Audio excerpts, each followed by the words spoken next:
রোহিণী, গোপিকা, সুরভিকে খুঁজে পাচ্ছিলাম না, হয়তো মানে আমার সাথে ওদের টাইমিংয়ের কিছু একটা ইস্যু হচ্ছিল। যাই হোক, আজকে বিকেলবেলা চা খেতে বেরোলাম, তখন হঠাৎ করেই দেখা। রোহিণীকে আমি খুঁজে পাইনি, কেন রোহিণী হয়তো কোথাও আটকে গেছে, কোথাও হয়তো আবার খাবার খাচ্ছিল, কেউ হয়তো খাওয়াচ্ছিল। সুরভিকে আর গোপিকাকে পেয়েছি। আচ্ছা, সুরভি হচ্ছে একটু লাইট শেডে, আর গোপিকা হচ্ছে একটু ডার্ক শেডে।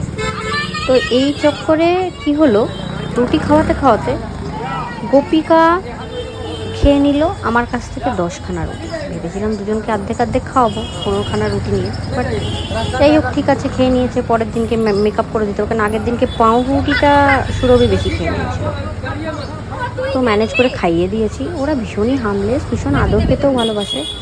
এবারে আস্তে আস্তে আমি ভাবছি ওদেরকে জড়িয়ে ধরে ছবি তুলবো, ভিডিও করবো, আর কি, এটাই তো চাই।